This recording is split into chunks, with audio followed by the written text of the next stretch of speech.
Assalamualaikum students. So in this lecture we will discuss about the speed control for maximum power. So in order to get maximum power from the wind turbine, we need to make adjustment in the speed of the wind turbine rotor as the wind speed changes. तो जैसे जैसे हमारी wind speed change होती है तो maximum power के लिए या मैक्सिमम एफिशिएंसी के लिए हमें चाहिए कि जो हमारे पास विंड टरबाइन का जो रोटर है उसके आरपीएम भी हम साथ साथ एडजस्ट करें जैसे जैसे हमारी विंड स्पीड चेंज हो रही है। तो बेटर अंडरस्टैंडिंग के लिए हम इस डायग्राम को देखते हैं। हमारे पास जो ये डायग्राम है इस पर एक्स एक्सिस पर हमारे पास विंड स्पीड है और हमारे पास वाई एक्सिस पर हमारे पास ब्लेड एफिशिएंसी यानी कि सीपी है।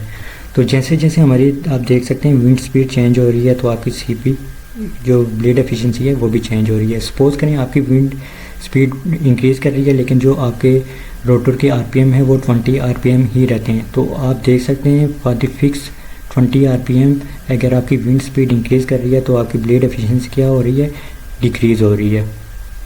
तो इसीलिए हमें ये रिक्वायरमेंट होती है हमारी कि जब विंड स्पीड इंक्रीज़ हो तो आपकी जो रोटर के आरपीएम हों वो भी एडजस्ट हों विंड स्पीड के साथ साथ। तो हमारी अगर विंड स्पीड इंक्रीज़ हो रही है तो जो आपने आरपीएम सेट करने हैं वो भी हायर आरपीएम सेट करने हैं। तो आप देख सकते हैं कि अगर हम 20 आरपीएम से 30 आरपीएम पर अपने रोटर की स्पीड को एडजस्ट कर लेते हैं तो हमारी जो सीपी यानी कि ब्लेड एफिशिएंसी है वो इम्प्रूव हो जाती है जैसे ही हमारी स्पीड इंक्रीज़ कर रही है। तो अगर और स्पीड इंक्रीज़ कर रही है विंड की तो हमें एडजस्ट करने पड़ेंगे अपने आरपीएम विंड रोटर के टू अ हायर वैल्यू। जैसे कि हमने 40 आरपीएम कर दिए हैं हायर स्पीड पर विंड की स्पीड जैसे इंक्रीज़ हुई है हमने 40 आरपीएम कर दिए हैं तो हमारे पास जो ब्लेड एफिशिएंसी है वो फर्दर इंक्रीज़ हो गई है। तो इस ग्राफ से हमें ये पता लग रहा है कि जैसे जैसे हमारी विंड स्पीड इंक्रीज़ हो रही है तो ये हमारी रिक्वायरमेंट होती है फॉर द मैक्सिमम एफिशिएंसी के आपके जो विंड टरबाइन के रोटर के आरपीएम है वो भी अकॉर्डिंगली विंड स्पीड से मैच करें या उसके अकॉर्डिंगली आप इंक्रीज़ करें। So we need to make sure with the change in wind speed we also need to adjust rotor RPM accordingly to improve rotor efficiency. So blade efficiency is improved if its rotation speed changes with the changing wind speed. In this figure 3 discrete speeds are shown for hypothetical rotor. तो आगे अगर हम figure देखें तो हमारे पास x axis पर wind speed है और वाई एक्सिस पर हमारे पास क्या है, पावर डिलीवर्ड है। तो आप देख सकते हैं अगर सपोज़ करें हमारी जो विंड स्पीड है वो 7.5 मीटर पर सेकेंड है, ये आप देख सकते हैं ऑलमोस्ट इधर। तो हमारे पास जो मैक्सिमम पावर डिलीवर कर रहा होगा आपका रोटर विंड टरबाइन का जो रोटर मैक्सिमम पावर डिलीवर कर रहा होगा वो कौन सी स्पीड पर डिलीवर कर रहा है, वो 20 आरपीएम पर कर रहा है। तो आप देख सकते हैं अगर विंड 7.5 मीटर पर सेकेंड विंड की स्पीड है तो हमारे पास जो रोटर की आरपीएम होने चाहिए वो कितने होने चाहिए, वो 20 आरपीएम होने चाहिए। तो अगर हमारी स्पीड 7.5 से इंक्रीज़ होकर 11 मीटर पर सेकेंड चली जाती है तो उस वक्त हमारे पास जो पावर डिलीवर मैक्सिमम होगी वो कौन से रोटर के आरपीएम पर होगी, वो 30 आरपीएम पर होगी। आप ये देख सकते हैं कि 7.5 से लेकर ऑलमोस्ट 11 तक आपका जो 30 आरपीएम पर जब रोटर मूव कर रहा है उस वक्त मैक्सिमम पावर डिलीवर कर रहे हैं। और अगर हम 11 मीटर पर सेकेंड से हायर वैल्यू पर देखें तो हमारे पास जो 40 आरपीएम पर जो रोटर जब उसकी स्पीड होगी तो उस वक्त मैक्सिमम पावर जो हमारे पास डिलीवर हो रही होगी। तो आप देख सकते हैं अगर विंड स्पीड चेंज हो रही है और रोटर के जो आपके आरपीएम है उस विंड स्पीड के तहत अकॉर्डिंगली एडजस्ट हो रहे हैं तो आपकी जो पावर डिलीवरिंग कैपेसिटी है वो भी इंक्रीज़ कर रही होगी। तो हमें ये चाहिए कि जैसे जैसे विंड स्पीड इंक्रीज़ कर रही है तो अपनी जो विंड टरबाइन का रोटर है उसके आरपीएम भी अकॉर्डिंगली एडजस्ट करें। तो हमारे पास जो रोटर एफिशिएंसी का फार्मूला होता है वो ये होता है सीपी, और जो हमारे पास जो विंड टरबाइन से हम पावर एक्सट्रैक्ट करिए है जो विंड पावर वो डिपेंड कर रहा है सीपी पर, सीपी की वैल्यू पर डिपेंड कर रहा है। और सीपी की वैल्यू किस पर, एक्चुअली विंड स्पीड पर डिपेंड करती है। जैसे जैसे अगर सपोज करें विंड स्पीड इंक्रीज़ कर रही है, अगर हम अपने रोटर की आरपीएम एडजस्ट नहीं करेंगे तो हमारी जो सीपी की वैल्यू होगी वो कम हो जाएगी। तो इसी वजह से ये ज़रूरत होती है कि जैसे जैसे आपकी विंड स्पीड इंक्रीज़ हो रही है या डिक्रीज़ हो रही है, तो उसके मुताबिक आप क्या करें, अपने रोटर के आरपीएम को एडजस्ट करें।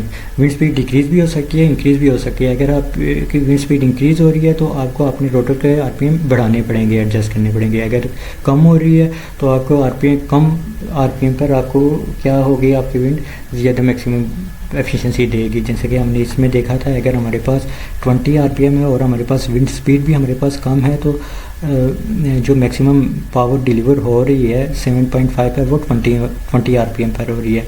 तो अगर हमारे पास 7.5 से 11 तक विंड स्पीड चली जाती है तो हमारे पास 30 आरपीएम पर मैक्सिमम पावर डिलीवर हो रही है। और इसी तरह 40 आरपीएम पर हमारे पास कौन सी विंड स्पीड है, 11 से अबव 11 मीटर पर सेकेंड।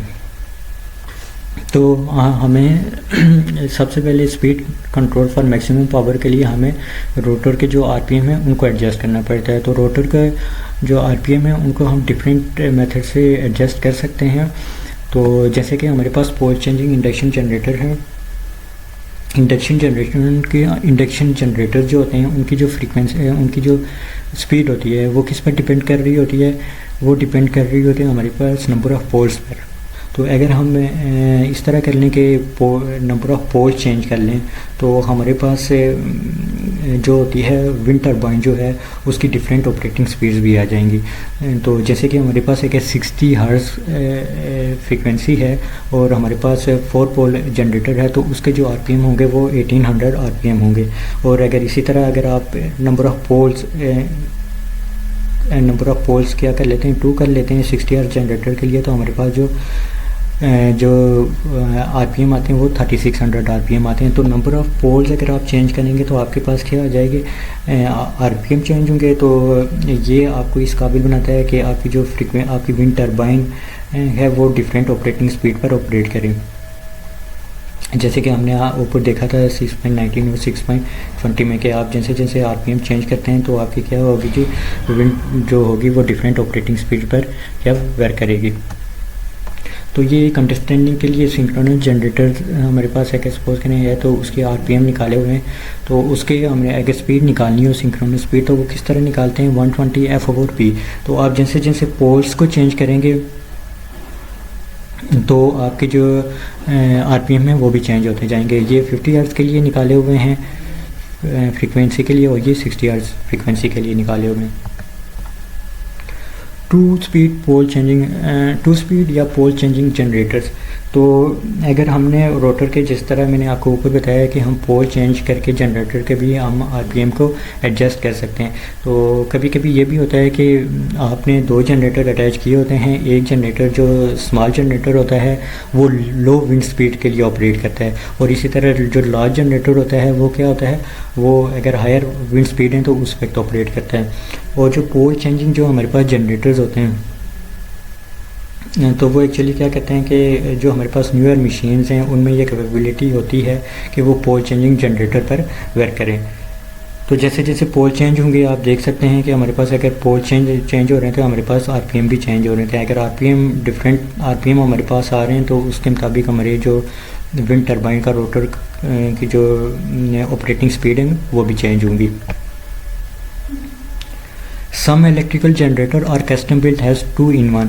तो कुछ हमारे पास जनरेटर होते हैं जो 2 in 1 होते हैं, मतलब कि वो 400 किलोवाट या 200 किलोवाट जनरेटर्स होते हैं। मतलब कि एट अ टाइम, मतलब कि एक ही जनरेटर 2 in 1 होता है, वो 400 किलोवाट भी दे सकता है आपको और 200 किलोवाट भी दे सकता है, एंड एट 2 डिफरेंट स्पीड्स। मतलब कि अगर 2 डिफरेंट स्पीड्स हैं आपकी विंड की तो ये इस तरह आपको 2 in 1 जनरेटर जो होगा वो आपको डिफरेंट पावर दे सकता है। This design has become ever more wide spread through out the industry. तो ये डिज़ाइन जो इंडस्ट्री में काफ़ी यूज़ हो रहा है। तो हमने कौन कौन से मेथड पढ़े हैं, या तो 2 स्पीड जनरेटर मतलब कि 2 जनरेटर यूज़ कर लें, या पोल चेंजिंग जनरेटर या एक ही जनरेटर यूज़ कर लें जिसमें ये कैपेबिलिटी हो कि वो पोल चेंज करके आपकी स्पीड को वेरी कर ले, या 2 सेपरेट जनरेटर यूज़ कर लें, एक लो विंड के लिए या एक हाई विंड के लिए। तो ये डिपेंड करता है आप कौन सा मेथड यूज़ कर रहे हो, ये डिपेंड करता है हमारी लोकल विंड स्पीड डिस्ट्रीब्यूशन पर डिपेंड करेगा कि कौन सा आपने जनरेटर, कौन सा आपने कॉन्फ़िगरेशन यूज़ करनी है। आया कि आपने डबल जनरेटर यूज़ करना है या higher numbers of poles for low wind turbine, अगर आपके सपोज करें अगर आपने आपकी स्पीड लो विंड टरबाइन की है तो मतलब कि स्पीड कम है एयर की, तो आपको नंबर ऑफ़ पोल्स बढ़ाने पड़ेंगे स्पीड को कम करने के लिए, आरपीएम को कम। ये देख सकते हैं आप, अगर आप नंबर ऑफ़ पोल्स बढ़ा रहे हैं तो आपके आरपीएम क्या हो रहे हैं, कम हो रहे हैं। तो लो स्पीड पर आपको कम आरपीएम चाहिए होते हैं, तो इस वजह से हायर नंबर ऑफ़ पोल्स आपको जनरेटर में लगाने होंगे। तो अगर आपके पास स्पीड हाई है तो आपको कम पोल लगाने होंगे, क्योंकि इन्वर्सली प्रोपोर्शनल होता है आरपीएम और पोल्स का रिलेशन। तो हमारे पास कुछ डेली यूजेस में भी हमारे पास कुछ एग्जांपल हैं जिसमें आप देख सकते हैं कि जो आपकी मोटर है वो पोल चेंजिंग मेकैनिज़्म पर ऑपरेट कर रही है। जैसे कि हमारे पास अगर वॉशिंग मशीन है जिसमें ये कैपेबिलिटी है कि वो आपके क्लॉथ्स को ड्राई भी कर रही है और वॉश भी कर रही है, तो ड्राई करते वक्त आपकी वो जो स्पीड हो मोटर की स्पीड है वो ज़्यादा चाहिए होती है, और जो वॉशिंग के दौरान आपकी जो स्पीड होती है वो लो चाहिए होती है, तो वो पोल चेंजिंग मेकैनिज़्म पर ऑपरेट कर रही होती है। इसी तरह हमारे पास जो एग्जॉस्ट फैन हैं जो हमारे किचन में लगे होते हैं वो भी 2 या 3 डिफरेंट स्पीड्स पर ऑपरेट करते हैं। अच्छा, तो हमने ऊपर 2 मेथड पढ़े हैं for the adjustment in the speed for the wind rotor. एक पड़ा है कि आप या तो पोल चेंजिंग ट्रांसफार्मर यूज़ करें या आप क्या यूज़ करें, 2 जनरेटर यूज़ करें, या आप डबल जनरेटर यूज़ करें। तो डबल जनरेटर जब यूज़ करेंगे तो हेड जनरेटर के साथ आप क्या अगर यूज़ करें 2 गियर बॉक्स यूज़ करें, मतलब कि हेड जनरेटर का जो गियर बॉक्स होगा वो उसका अपना हो, जो लो विंड स्पीड पर 2 टाइप्स के गियर रेशो देगा, लो विंड स्पीड गियर रेशो और high wind speed gear ratio. तो उस वक्त हमारे पास मल्टीपल गियर यूज़ करने पड़ेंगे। अगर आप 2 जनरेटर यूज़ कर रहे हैं तो आप मल्टीपल गियर बॉक्स आप यूज़ करेंगे। तो ये डिपेंड करता है आप डबल जनरेटर यूज़ करते हो या number of poles higher number of poles use करते हो for low wind speed, depend करता है आपकी लोकल विंड डिस्ट्रीब्यूशन क्या है। तो हम why you use gear box, तो हम गियर बॉक्स क्यों यूज़ करते हैं? तो एक्चुअली जो हमारे पास है जो विंड की नॉर्मली जो आरपीएम होते हैं, विंड टरबाइन के जो नॉर्मली आरपीएम होते हैं वो 30 आरपीएम से 60 आरपीएम तक होते हैं। तो हमारे पास अगर जो जनरेटर होता है उसके जो आरपीएम उससे जो आरपीएम रिक्वायर होते हैं वो 1000 से 1800 आरपीएम रिक्वायर होते हैं, तो ये बहुत ज़्यादा आरपीएम है। और लेकिन हमारी जो टरबाइन है वो सिर्फ 30 से 60 आरपीएम पर रोटेट कर सकती है, और जो जनरेटर के लिए आरपीएम चाहिए आपको वो 1000 से 1800 आरपीएम चाहिए। तो ये 30 से 60 आरपीएम से हम अगर रोटेशनल स्पीड को इंक्रीज़ करना है, इसके आरपीएम को इंक्रीज़ करना है, तो हमें गियर बॉक्स चाहिए होंगे। तो आप देख सकते हैं जनरेटर और विंड टरबाइन के दरमियान हमें गियर बॉक्स असेंबली होती है जो हमारी टरबाइन के जो आरपीएम है उनको इंक्रीज़ करके जनरेटर के आरपीएम के बराबर करता है। तो क्वेश्चन ये अराइज होता है कि क्या हम डायरेक्टली अपने ये जो विंड टरबाइन है इसको जनरेटर के साथ अटैच नहीं कर सकते? एक तो मैंने आपको बताया है कि उसके लिए आपको बहुत हाई विंड स्पीड चाहिए होगी, ठीक हो गया, मतलब कि बहुत ज़्यादा आरपीएम 1000 से 1800 आरपीएम चाहिए होंगे अगर आपने डायरेक्टली जनरेटर के साथ कनेक्ट करना है। अगर नॉर्मल आपके पास जनरेटर है, जो हमारे पास ऑर्डिनरी जनरेटर है उसको अगर आपने डायरेक्टली कनेक्ट करना है तो उसके लिए आपकी शाफ्ट को जनरेटर को 1000 से 1800 आरपीएम पर रोटेट करवाना पड़ेगा। लेकिन जो हमारे पास जो टरबाइन है वो तो 30 से 60 आरपीएम पर रोटेट करती है। तो जो हमारे पास नॉर्मल जनरेटर हैं उनमें ये पॉसिबल नहीं है कि आप डायरेक्ट कनेक्ट कर लें, लेकिन कुछ हमारे पास जनरेटर होते हैं जिनको आप डायरेक्टली भी कनेक्ट कर सकते हैं। वो बहुत आप कह सकते हैं कि एक्सपेंसिव जनरेटर होते हैं और बहुत हैवी जनरेटर होते हैं। क्यों हैवी होते हैं? क्योंकि आपको पता है कि अगर सपोज करें आपकी क्योंकि जो टरबाइन है वो 30 आरपीएम पर मूव कर रही है, 30 आरपीएम पर मूव करने के लिए आगे जो जनरेटर की शाफ्ट हो वो भी 30 आरपीएम पर ही वो मतलब कि पावर जनरेट करनी चाहिए उसे। तो ऐसा जनरेटर डिज़ाइन करना जो 30 आरपीएम पर वर्क कर रहा हो, तो हमें नंबर ऑफ़ पोल्स इंक्रीज़ करने पड़ेंगे। आप देख सकते हैं कि अगर हमें 30 आरपीएम वाला जनरेटर डिज़ाइन करना है तो हमें नंबर ऑफ़ पोल्स उसके इंक्रीज़ करने पड़ेंगे, क्योंकि इन्वर्सली रिलेशन है। आप देख सकते हैं 2 पोल्स पर हमारे पास जो स्पीड थी 50 आवर्स के लिए 3000 आरपीएम की, और 12 पर हमारे पास 500 आरपीएम है। तो अगर हमें 30 आरपीएम पर हमें ये करने हों डायरेक्टली कनेक्ट करने के लिए, हमें 30 आरपीएम वाला जनरेटर डिज़ाइन करना होगा, तो हमारे पास क्या होगा, नंबर ऑफ़ पोल्स जो होंगे वो बहुत बढ़ जाएंगे। ऑलमोस्ट आपको 200 पोल जनरेटर चाहिए होंगे इस स्पीड को अचीव करने के लिए 30 आरपीएम पर। तो वो बहुत बल्कि और हैवी जनरेटर हो जाते हैं और बहुत एक्सपेंसिव हो जाते हैं। तो जो आपके पास इस तरह के जनरेटर होते हैं उनको आप डायरेक्टली कनेक्ट कर भी सकते हैं।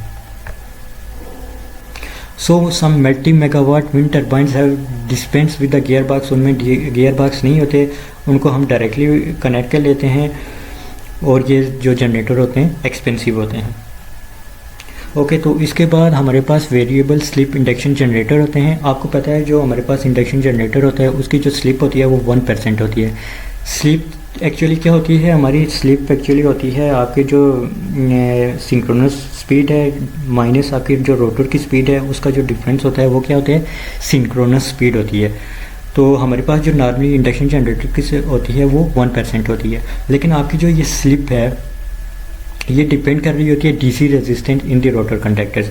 तो अगर आप किसी तरह डीसी रेजिस्टेंस को एडजस्ट कर लें तो आप स्लिप को भी एडजस्ट कर सकते हैं। अगर आप रोटर कंडक्टर्स की डीसी रेजिस्टेंस को एडजस्ट कर लें तो आप स्लिप को भी एडजस्ट कर सकते हैं। तो आप स्लिप को कितनी रेंज तक एडजस्ट कर सकते हैं, ऑलमोस्ट 10% तक। अगर आप वेरिएबल रेजिस्टेंस ऐड कर लेते हैं रोटर में, रोटर कंडक्टर्स में, तो ऑलमोस्ट 10% जो है वो स्लिप की रेंज को आप 10% रेंज तक वेरी कर सकते हैं। फॉर एग्जांपल अगर आपके पास 1800 आरपीएम वाली मशीन थी तो उसकी आप स्पीड बढ़ा कर 2000 आरपीएम भी कर सकते हैं। तो ये सिर्फ पॉसिबिलिटी है जब आप रोटर की रेजिस्टेंस, रोटर के साथ एक वेरिएबल रेजिस्टेंस अटैच करेंगे। तो ये पॉसिबिलिटी उस वक्त है जब आपके पास वार्म रोटर्स हो। आपके पास जब स्क्विरल केज इंडक्शन मोटर हो या जनरेटर हो, उस केज रोटर में आप नहीं ऐड कर सकते। ये सिर्फ पॉसिबिलिटी उस वक्त है जब हमारे पास वाउंड रोटर्स हो। तो वाउंड रोटर में हम एक्सटर्नल रेजिस्टेंस को ऐड कर सकते हैं।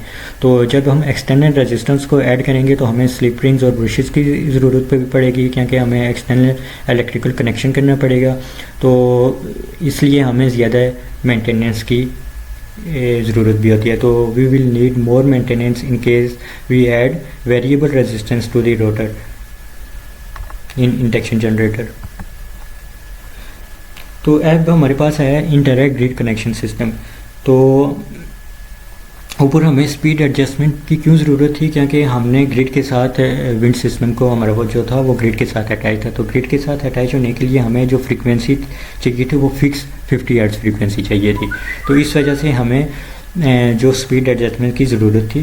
तो अगर आपके पास इनडायरेक्ट है यानी ग्रिड कनेक्टेड सिस्टम नहीं है तो आप विंड टरबाइन को किसी भी स्पीड पर जनरेटर के साथ अटैच कर देंगे। तो जनरेटर क्या करेगा, आपकी वेरिएबल स्पीड जो इलेक्ट्रिकल पावर जनरेट करेगा, करंट या वोल्टेज जनरेट कर, उसकी जो फ्रीक्वेंसी होगी वो वेरिएबल होगी, मतलब कि विंड के साथ चेंज होगी। अगर विंड की टरबाइन के स्लो स्पीड पर और उसके जो आरपीएम कम है तो फ्रीक्वेंसी भी कम होगी। तो आपकी जो विंड टरबाइन अगर वेरिएबल स्पीड से मूव कर रही है तो आपकी जो जनरेटर की जो वोल्टेज और करंट होगी वो भी जनरेट होंगे वेरिएबल फ्रीक्वेंसी पर। अगर आपका इनडायरेक्ट ग्रिड कनेक्शन सिस्टम है तो हमें इससे कोई प्रॉब्लम नहीं है, क्योंकि हमने ग्रिड के साथ तो अभी कनेक्ट किया नहीं हुआ, तो वो बेशक वेरिएबल फ्रीक्वेंसी हो। तो ग्रिड के साथ कनेक्ट हो तो हमें 60 to 50 हर्ट्ज़ या 60 हर्ट्ज़ जो भी है कांस्टेंट फ्रीक्वेंसी चाहिए होती है। तो इनडायरेक्ट ग्रिड कनेक्शन सिस्टम का जो ओवरऑल सेटअप है वो फिर हम इस तरह करते हैं कि हमारे पास वेरिएबल स्पीड टरबाइंस हैं, उसके आगे सिंक्रोनस जनरेटर लगा हुआ है जो वेरिएबल फ्रीक्वेंसी एसी है। क्योंकि हमारे पास वेरिएबल स्पीड टरबाइन है तो हमारे पास डेफिनेटली बात है वेरिएबल फ्रीक्वेंसी आएगी। तो अगर इसको आपने फिर ग्रिड के साथ अटैच करना है तो पहले आपको इसको डीसी में कन्वर्ट करना पड़ेगा रेक्टिफायर के ज़रिए, फिर डीसी को वापस आपने एसी में कन्वर्ट करना है थ्रू इन्वर्टर। तो आपने इन्वर्टर इस तरह डिज़ाइन करना है कि जो उसकी फ्रीक्वेंसी होगी एसी की, जब भाई वो 50 हर्ट्ज़ हो या 60 हर्ट्ज़ हो। अगर हमारे यहाँ पाकिस्तान में तो 50 हर्ट्ज़ होगी, अगर यूएसए वगैरह में तो 60 हर्ट्ज़ होगी। तो इन्वर्टर जो डिज़ाइन होगा वो जो आपकी डीसी को एसी में कन्वर्ट कर रहा है वो 60 हर्ट्ज़ पर या 50 हर्ट्ज़ पर करेगा, तो फिर आप उसको ग्रिड के साथ कनेक्ट कर सकते हैं। Variable frequency output of this asynchronous generator is rectified, inverted and filtered to produce acceptable 60 Hz power to the grid. So this was our lecture for maximum control, for speed control for maximum power. Thank you very much.